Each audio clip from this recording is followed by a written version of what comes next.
हम स्टार्ट कर रहे हैं जांगम विष।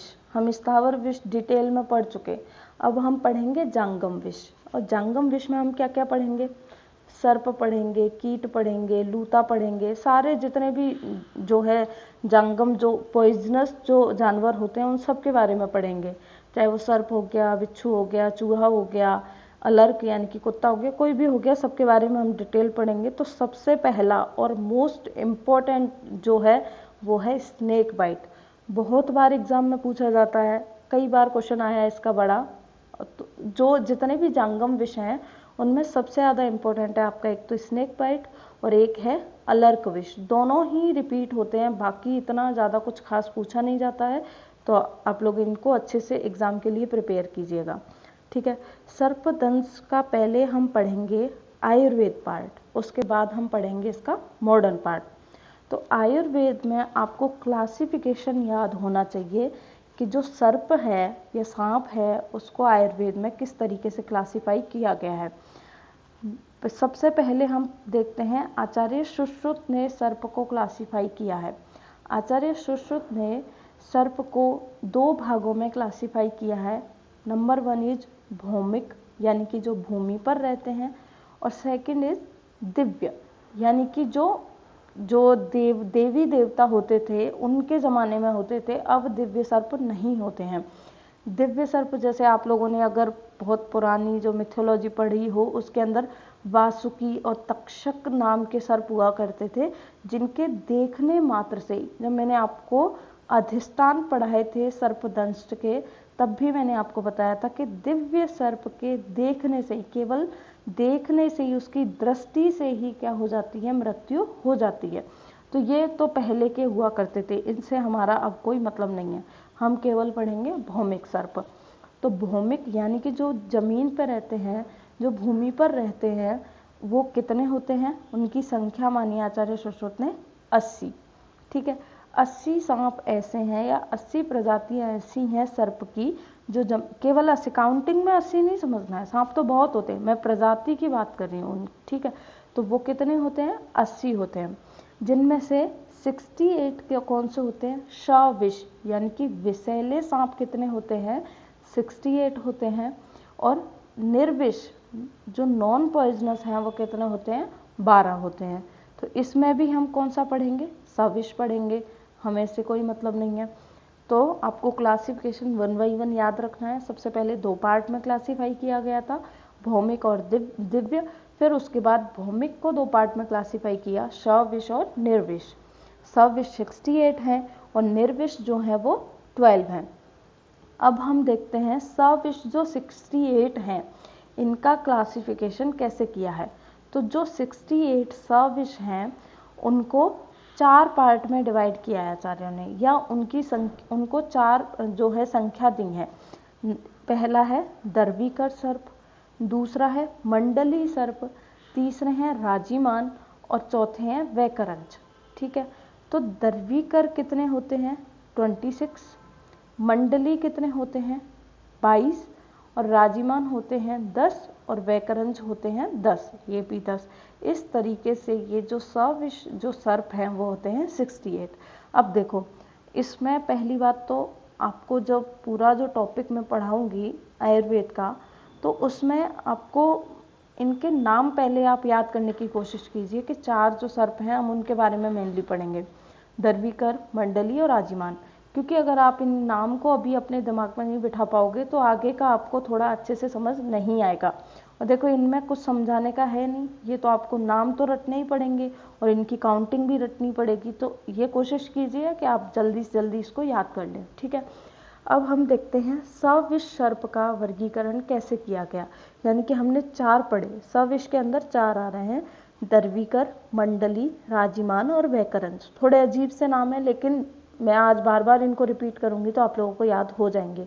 ठीक है, तो सबसे पहले हम इनकी संख्या देखते हैं। तो संख्या दर्वीकर की कितनी है? 26, मंडली की कितनी है? 22, राजीमान की कितनी है? 10, और वैकरंज की भी कितनी है? 10। तो सबसे पहला पॉइंट है हमारा संख्या का। तो पहले तो आपको टोटल काउंटिंग पता होनी चाहिए। टोटल काउंटिंग कितनी है? 68 में फिर उनको क्लासीफाई किस तरीके से किया गया है? 26 दर्वीकर हैं, फिर 22 मंडली हैं, 10 राजिमान हैं और 10 वैकरंज हैं। फिर उसके बाद है दोष का प्रकोप, सबसे इम्पोर्टेंट। अगर आपको दोष का प्रकोप याद हो गया तो अभी हम आगे इनके लक्षण पढ़ेंगे, तो उसमें आपको कोई भी दिक्कत नहीं आएगी अगर आप इनके दोष को अच्छे से याद रख पाए तो सबसे पहले जो दर्वीकर जो सर्प है, अगर ये बाइट कर लेता है तो कौन से दोष का प्रकोप होता है? वात दोष का प्रकोप होता है। या फिर हम ये भी समझ सकते हैं कि इस सर्प के अंदर कौन सा दोष बढ़ा हुआ था? वात दोष ही बढ़ा रहता है। तो दोनों ही कंडीशन में आपको याद रखना है। फिर है मंडली, मंडली के बाइट करने पर पित्त प्रकोप होता है और राजिमान के अंदर कफ का प्रकोप रहता है। और वैकरंज जो होते हैं वो द्वंद्वज होते हैं, यानी कि इनके अंदर द्वंद्वज में कोई भी दोष हो सकता है, वात पित्त, पित्त कफ या वात कफ, कोई भी दोष हो सकता है, लेकिन ये द्वंद्वज होते हैं, आपको इतना से याद रखना है।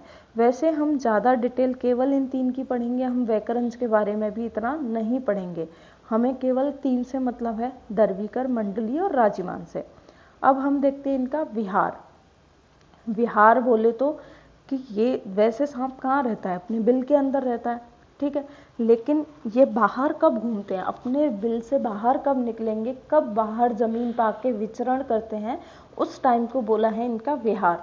तो जो दर्वीकर जो सर्प होते हैं वो नो डाउट वातज हैं, वातज प्रकृति के हैं। तो वातज वाला दिन में ज़्यादा घूमेगा या रात में ज़्यादा घूमेगा? दिन में, क्योंकि सारे दिन कंटिन्यू काम करे रहेगा तो वात बढ़ेगी, ठीक है। तो ये कैसा होता है? दिवाचारी होता है।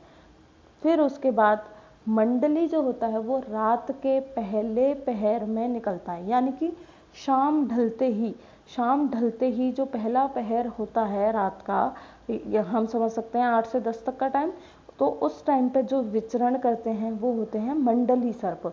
और रात्रि के अंतिम प्रहर में, रात्रि का अंतिम प्रहर कौन सा होता है? सूर्योदय से जस्ट पहले वाला टाइम वो होता है, यानी कि सुबह ही सुबह एकदम 4-5 बजे जो घूम रहे होते हैं वो होते हैं राजिमान। तो इनका विहार आपको याद रखना है, दर्वीकर दिवाचार्य, द से दर्वीकर, द से दिवाचार्य, यानी कि दिन में घूमेगा। मंडली रात के प्रथम पहर में और राजिमान जो है रात के अंतिम पहर में। फिर उसके बाद इनकी घातक अवस्था, ये हम बाद में देखेंगे, जब अभी इनकी और डिटेल आएगी तब बताऊंगी। फिर है इनका स्वरूप। स्वरूप क्या होगा? स्वरूप यानी कि ये दिखाई कैसे देते हैं, ये हम कैसे देख के हम पहचानेंगे? हमने नाम तो ले दिया, दर्वीकर होगा, मंडली होगा, राजिमान होगा, लेकिन पहचान भी तो आनी चाहिए। हमारे सामने कोई सांप घूम रहा है, हम ऐसे कैसे बोल देंगे कि ये मंडली है या राजिमान है? तो उसकी पहचान के लिए संहिताओं में कुछ बताया गया है उनका स्वरूप। वो है जैसे कि चक्र, जो भगवान विष्णु का जो चक्र होता है, स्वस्तिक जो घरों में हम बनाते हैं, और अंकुश, ऐसी जो उसकी छवि दिखाई, छवि का मतलब है कि सांप की जो ऊपर वाली जो सरफेस होती है, जो उसका फन जैसा जो स्ट्रक्चर होता है, वहाँ पर ऐसी संरचनाएं हमें देखने को मिलेंगी। अब इतना पास जाके आजकल तो कोई भी नहीं देखता है सांप को, दूर से देख के ही भाग जाते हैं। इतना पास में जाके कोई डिटेल नहीं देखेगा कि इस पर चकते बन रहे हैं या फिर जो चक्र बन रहा है, कोई नहीं, दूर से दिख गया तो ठीक है, वरना पास जाके कोई नहीं देखता, लेकिन आपको याद करना है ये। फिर उसके बाद मंडली का स्वरूप कैसा होगा? अब मंडली में मंडल होंगे, मंडल यानी कि उस पर चकते बने होंगे, चितक भरा होगा, यानी कि कई सारे कलर का उसके ऊपर चकते बने होंगे, थोड़ा जो है स्पेस छोड़ छोड़ के कुछ ना कुछ उस पर स्पॉट हमें देखने को मिलेंगे। फिर है राजिमान, जो कलर्ड जो सर्प होते हैं, विविध रंग की रेखा वाले जो कलर्ड होंगे वो कौन से होंगे? राजिमान होंगे। तो इस तरीके से आपको इनका स्वरूप याद रखना है। फिर देखते हैं इनको लिंग भेद से कैसे वर्गीकरण किया गया है, यानी कि मेल कैसा, मेल जो सांप होगा वो कैसा दिखेगा, फीमेल होगा वो कैसा दिखेगा, ये जो नपुंसक होगा वो कैसा दिखेगा, उसकी पहचान भी आचार्यों ने बताई है। कैसे कैसे बताई? बहुत डिटेल स्टडी की आचार्यों ने सर्प पर। क्या बताया है? जो नर जो सर्प होते हैं, जो मेल जो सर्प होते हैं, मेल स्नेक जो होते हैं, उनका क्या होगा? नेत्र, जिह्वा, मुख और सिर बड़े होते हैं। यही जनरली जो मेल होता है उसके अंदर भी हमें यही देखने को मिलता है। जनरली जो फीमेल होती हैं उसकी आँख या मुंह जो है, जो मेल के कंपैरिजन में क्या होता है? बड़ा हो, जो छोटा होता है फीमेल का, और मेल का कैसा होता है, बड़ा होता है। तो इस तरीके से आपको याद रखना है कि इन्होंने क्या बताया है, मेल जो स्नेक होगा उसका नेत्र, जिह्वा, मुख और उसका सर जो होता है वो बड़ा होता है। फीमेल का कैसा होगा, छोटा होगा, और जिसका ना ज़्यादा बड़ा है ना ज़्यादा छोटा है, मध्यम में है, वो कौन होगा, नपुंसक होगा।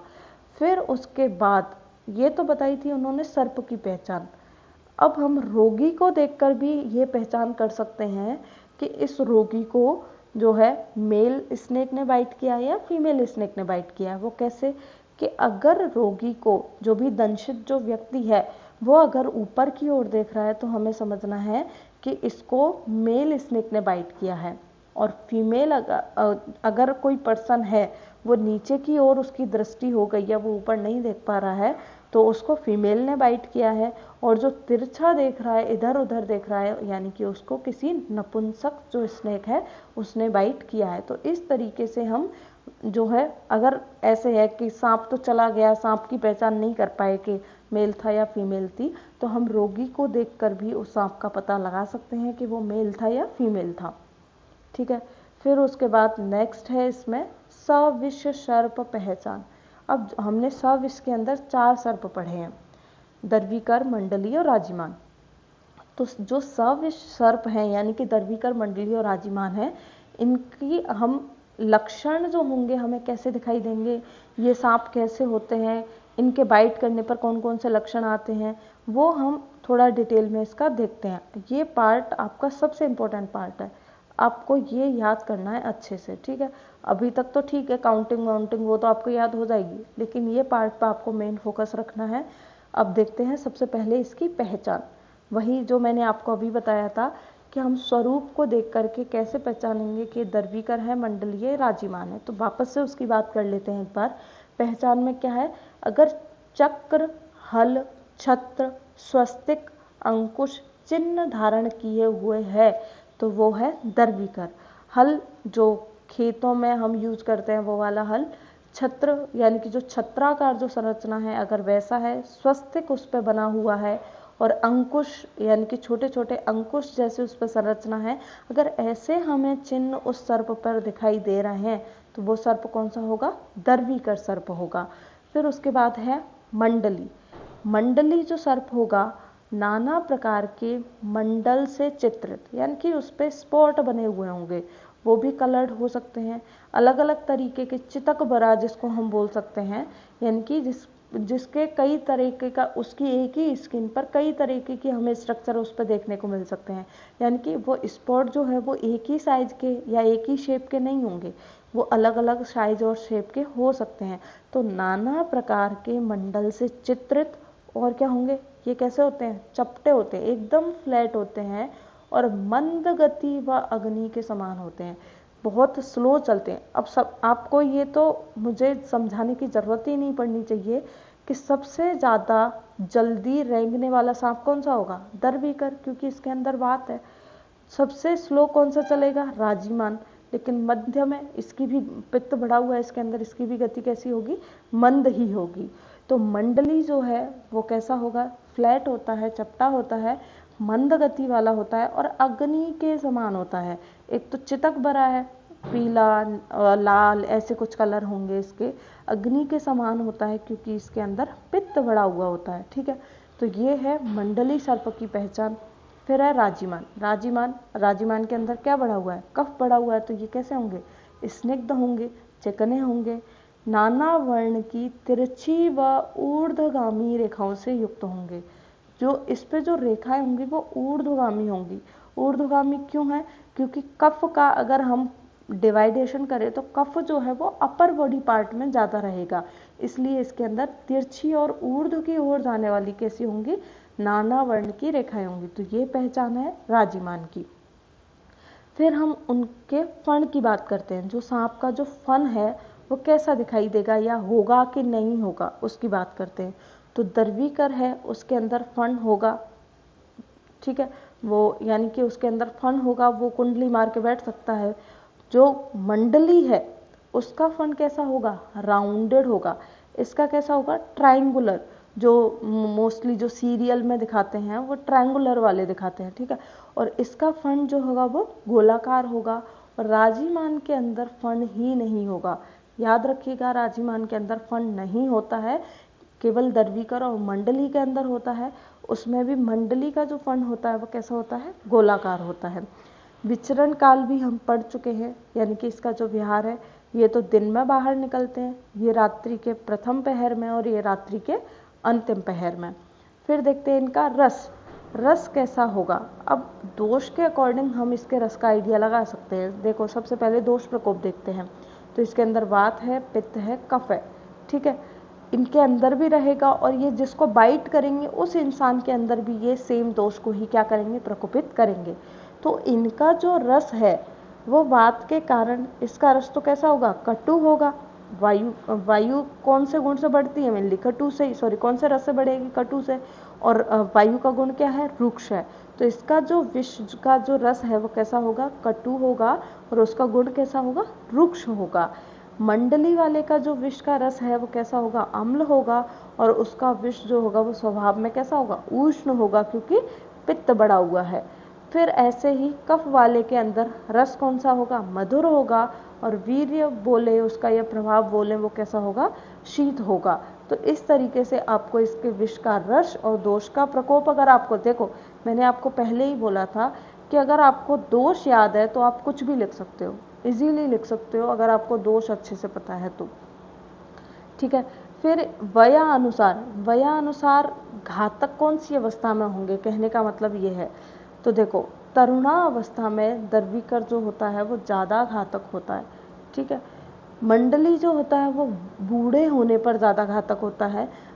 अब इनकी जो अवस्था है वो दोष से कोरिलेट नहीं कर पाती है, तो आपको ये इसी तरीके से याद रखना है, जबकि होना तो उल्टा चाहिए था कि मन जो राजीमान है वो तरुणावस्था में घातक होना चाहिए, जो दर्वीकर है वो वृद्धावस्था में घातक होना चाहिए, अगर हम दोष प्रकोप को देखें तो। लेकिन ऐसा होता नहीं है, ये थोड़ा सा इसके अंदर एक्सेप्शन आप समझ सकते हो। एक्सेप्शन भी नहीं है, मतलब ये है कि इसको हम मैच नहीं कर सकते उससे, ठीक है। तो ये तरुणावस्था में यानी कि एकदम नवीन अवस्था में घातक होते हैं, या फिर हम ये कह सकते हैं कि ये बात बढ़े होने के कारण कौन सी अवस्था में ज़्यादा एक्टिव होंगे, नवीन अवस्था में। बुढ़ापे में किसी के अंदर वात का प्रकोप हो जाता है तो वो क्या होता है, जनरली हम किसी भी पर्सन को देख के ये समझ सकते हैं कि जनरली जो ओल्ड एज है उसके अंदर वात का प्रकोप रहता है, तो वहाँ पर वो इतने एक्टिव नहीं होते हैं। लेकिन वहीं किसी छोटे बच्चे के अंदर अगर वात का प्रकोप हो तो वो सारे दिन घूमता रहेगा, उस तरीके से आप इसको समझ सकते हो, केवल समझने के लिए बोल रही हूँ। तो तरुणावस्था में ये ज़्यादा घातक होते हैं, ये वृद्धावस्था में ज़्यादा घातक होते हैं, और ये मिडिल एज में ज़्यादा घातक होंगे। फिर हम देखते हैं इनका ऋतु के अनुसार प्रभाव। तो ऋतु के अनुसार प्रभाव क्या होगा, इसमें भी थोड़ा गड़बड़ है।